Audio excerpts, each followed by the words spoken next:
ایک شہر میں جلسہ کرنے دیں پتہ چل جائے، یہ خود پرسپشن بنوا دے پیچھے ہم ہیں، یہ تو 37 مار خان پیچھے ہم ہیں، سیاڑنا کوئی نہیں، ادھر اشاروں پہ کھڑے ہو کر گالاں کھانا پیا لوگوں کو، لو پیچھے ہم ہیں۔ تو اس گاڈ کمپلیکس کے مارے ہوئے شخص کو اب انصار بازی یاد آیا اور اپنی صفائیاں یاد آئی ہیں۔ اس کے بعد ایک حدیث کا مفہوم آپ کے سامنے بیان کرتا ہوں۔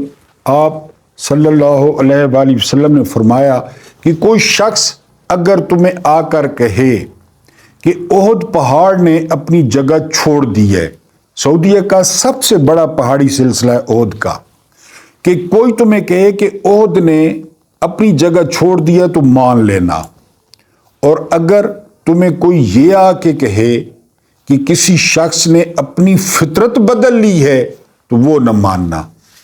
یہ بات میں کیوں کر رہا ہوں؟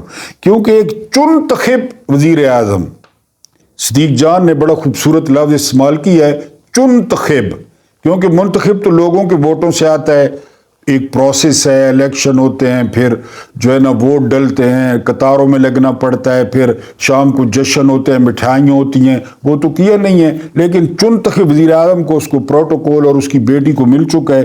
چنتخب وزیر اعظم نے اپنی پارلیمانی پارٹی سے خطاب کیا ہے، اور پھر ابھی پورا موقع ملا نہیں ہے، یہ میں چودھری نظام الدین کو اور نظام کو بھی بتا دوں، ابھی موقع ملا نہیں ہے، اور ابھی ہر طرف سے کہیں پہ جلسہ نہیں کر پا رہا، اور وہ کہہ رہا ہے کہ ہم احتساب کریں گے، جتھوں نہیں کھوتی اتھائیاں کھلوتی، کیونکہ ہر طرف سے سپر لاڈلا، سپر پالتو، وہ سن کے ظاہر ہے کسی کئی دفعہ بندے کی جو غیرت کی پھڑک ہے، جو حص ہے، وہ پھڑک بھی جاتی ہے کہ یار پوری جو ہے نا ہر کوئی مجھے جو ہے نا کیا کہہ رہا ہے اور کس بیس پہ کہہ رہا ہے۔ اصل بات یہ ہے کہ کس بیس پہ کہہ رہا ہے، یعنی نواز شریف اتنا پپو ہے کہ وہ لاڈلا ہو گیا یا وہ سپر پالتو ہو گیا، کوئی تو اور چیز ہے جڑی وجہ تو اس کو پالتو کہا جا رہا ہے، تو اس کی جو ہے نا غیرت کی کوئی حص پھڑکی ہے، رگ پھڑکی ہے، تو وہ کہتا ہے جی ہم احتساب کریں گے۔ پیر پگارا کو یاد کریں کہ جب یہ اقتدار میں نہ ہوں تو پیر پڑتے ہیں، اور اقتدار میں ہوں تو پہلے گریبان پھر گلے سے پکڑتے ہیں۔ ابھی اقتدار نہیں ملا، اور میری چھٹی اس کہتی ہے، یا میرا تجزیہ یہ کہتا ہے کہ ملے گا بھی نہیں۔ بہرحال وہ جو ہے نا ابھی سے کہ جی جنہوں نے پاکستان کو برباد کیا، جنہوں نے یہ کیا، جنہوں نے وہ کیا، جنہوں نے مجھے نااہل کیا، پھر وہ مجھے کیوں نکالا، راگ چھیڑ دیا ہے، پھر وہ باجوہ، پھر فیض، پھر جج آصف سعید کھوسا، ثاقب نثار، اور یہ 16 مہینے جو موج ماری ہے، وہ جو پروٹوکول لیے ہیں، جو مقدمے ختم کرائے ہیں، جو لوٹ مار کی ہے، پھر وہ 16 مہینے نہیں، وہ 2017 کے پتہ نہیں کب مجھے نااہل کیا گیا تھا۔ میں نے کل بھی سوال کیا تھا کہ یار یہ پتہ نہیں ہمیں کیا سمجھتے ہیں، یہ ہمیں بھیڑ بکریاں سمجھتے ہیں، ہمیں ایلین سمجھتے ہیں، ہمیں جو ہے نا یہ اپنا سپورٹر سمجھتے ہیں، کیونکہ ان کے سپورٹر تو آپ کو پتہ ہے وہ ایک بارود ہے، اس بارود میں نا چاول ہوتے ہیں، اور اس بارود میں مرچیں تیز ہوتی ہیں، اور اس بارود میں ایک ہڈی، اور اس ہڈی کے اوپر تھوڑا سا گوشت ہوتا ہے، لوگ اسے بریانی کہتے ہیں۔ تو وہ ایک بارود ہے، وہ ایک پلیٹ پھینکو، ایک پلیٹ، اور ایک جو ہے نا سپورٹر ڈیر ہو جاتا ہے۔ تو وہ سمجھتے ہیں ہمیں کہ ہم وہ ہیں، ہم ان کے سپورٹر ہیں، یا ہم وہ یہ ایک پلیٹ والے خودکش بمبار ہیں کہ دور دور سے پھینکتے ہو، السیشن کتوں اور بولی کتوں کی طرح جس طرح پھینکتے ہیں اور اپنے حق میں نعرے لگواتے جاؤ، یہ ہمیں وہ سمجھتے ہیں کہ جی وہ نہیں، پھر احتساب۔ اور خود کیا کہہ رہا ہے اسلام آباد ہائی کورٹ میں کہ میرے بیٹوں کا جی وہ میں تو فقیر آدمی ہوں، مجھے تو وہ تنخواہ دیتے تھے، کوئی میں ان کی کرسیاں سیدھی کرتا، میز صاف کرتا، انہوں نے کہاں سے بنائے ہیں وہ فلیٹس، ان کے پاس میری بیٹی کے نام کس طرح ہوگا؟ میں رات کو سویا، صبح جاگا تو ادھر فلیٹ کڑے تھے، پھر اگلی رات سویا، پھر جاگا تو میرے نام ہوئے تھے، یعنی پھر سویا اور پھر جاگا تو میری بیٹی کے نام ہوئے تھے۔ یہ اسی خاندان نے کہا تھا کہ قطریوں نے دی ہیں، کیوں دی ہیں کن سروسز پہ دی ہیں وہ سروسز بھی آپ نے لکھ دینی ہے، جن سروسز، کیونکہ عرب تو کاروباری ہیں، دنیا میں شاید کوئی اتنا کاروباری ہو جتنے عرب ہیں، تو انہوں نے کن سروسز کے بدلے میں وہ اتنے مہنگے فلیٹس دیے ہیں۔ بہرحال تو وہ انہوں نے چنتخب وزیر اعظم نے کہا ہے کہ جی احتساب ہوگا، اور ایک اور جو چول ماری ہے چنتخب وزیر اعظم نے کہ پاکستان کی جو سب سے بڑی کرپشن تھی وہ 180 یا 190 ملین پاؤنڈز کی تھی، وہ القادر ٹرسٹ، اور وہ میں پہلے بتا چکا ہوں، سرکار خود اس کی جو ہے نا وہ تصدیق کر چکی ہے۔ وہ پیسے اب بانٹ بھی دیے ہیں سپریم کورٹ نے، وفاق کو اور صوبوں کو، سندھ کو بھی دیے ہیں کہ جی وہ سپریم کورٹ کے اکاؤنٹ میں تھے، وہ جو 180 ملین پاؤنڈز ہیں یا 190 ملین پاؤنڈز ہیں وہ اس میں انگلینڈ سے آ کر تو وہ پاکستان سپریم کورٹ کے اکاؤنٹ میں چلے گئے۔ تو آپ میں سے کوئی ڈاٹ کنیکٹ کر سکتا ہے کہ وہاں سے جتنے پیسے چلے وہ سپریم کورٹ کے اکاؤنٹ میں آ گئے؟ یہ سپریم کورٹ انڈیا کی ہے، شری لنکا کی ہے، نیپال کی ہے، بنگلہ دیش کی ہے، کس کی ہے یہ سپریم کورٹ؟ اس کے اکاؤنٹ میں آ گئے۔ یہ پاکستان کی سب سے بڑی کرپشن ہے۔ شوگر ملیں اور مقصود چپڑاسی اور ڈاکٹر رضوان اور وہ ٹیٹیاں، ارشد شریف صاحب بیچارے پٹتے پٹتے جنت سدھار گئے، وہ کوئی کرپشن کو نہیں، بالکل۔ اور یہ کرپشن ہے جو پیسے پاکستان کی تاریخ میں پاکستان بنا ہے نا، تو آج تک یہ واحد ریکوری ہوئی ہے عمران کے دور میں 180 یا 190 ملین جو پاؤنڈ سے وہ جو باہر سے آئے ہیں اور بخیر و خوبی پاکستان سپریم کورٹ کے اکاؤنٹ میں جمع ہوئے ہیں۔ یہ پہلی اور آخری ریکوری تھی، کیونکہ یہ تو لے کے گئے نا، انہوں نے اندر تو کچھ نہیں لایا، یعنی یہ تو لے کے گئے ہیں یہاں سے، اور دبئی اور انگلینڈ اور جو ہے نا امریکہ اور اسپین، پتہ نہیں کہاں کا، ان کو پتہ ہی، میں نے پہلے بھی کہا کہ لانتیوں کو پتہ ہی نہیں ہے کہ ہماری جائیدادیں کہاں کہاں ہیں اور ہمارے پاس کتنے پیسے پڑے ہیں۔ تو اس چنتخب وزیر اعظم نے اپنی پارلیمانی پارٹی سے خطاب کیا ہے اور پھر ابھی گریبان تک پہنچا ہے۔ میں نظام کو اور چودھری نظام الدین کو بتا دوں، گریبان تک پہنچا ہے، آپ اس کو بنوائیں، ظاہر ہے 2 نمبری کر کے بنوائیں گے، 1 نمبری سے تو یہ خود نہیں جیت سکتا، یعنی میں لکھ کے دینے کے لیے تیار ہوں کہ یہ لاہور سے نہیں جیت سکتا، اگر فیئر الیکشن ہوتا ہے تو یہ تو جیت نہیں سکتا۔ تو اگر آپ اس کو لے کر آ رہے ہیں تو اس نے گریبان پہ تو ہاتھ رکھ دیا ہے کہ میں سارا کچھ کروں گا، کیونکہ کیڑے تو اس کو آرام نہیں کروں دینا۔ یہ اصل میں نا بیچارہ وہ کوشش کرتا ہے، یعنی وہ کوشش کرتا ہے کہ جی میں ذرا نا کوئی تھوڑا سا انقلابی یا تھوڑا پیٹ سے نکلوں اپنے، کیونکہ پیٹ پوجا، پھر بعد میں خیال آتا ہے کہ یہ جڑا ہے نا جی اتھے تو لگ سو اتھے تو وہ سب سے پہلے میری فائلیں دکھائیں گے، پھر چپ کا رہنا ہے۔ تھوڑا کیڑا تنگ کرتا ہے اس کو انقلاب کا، لیکن پھر جب اپنے کرتوت سامنے آتے ہیں، بیٹوں کے کرتوت سامنے آتے ہیں، بھائیوں اور بھتیجوں کے کرتوت سامنے آتے ہیں، جائیدادیں سامنے آتی ہیں، پھر چپ کر جاتا ہے۔ تو چنتخب وزیر اعظم نظام کو یہ پیغام دینا تھا کہ ابھی جیتا ہے نہیں، اور گریبان تک ہاتھ پہنچا دیا اس نے، اور گلے سے آپ لے آئیں تو پھر انشاءاللہ گلے سے پکڑنے میں یہ دیر نہیں لگائے گا۔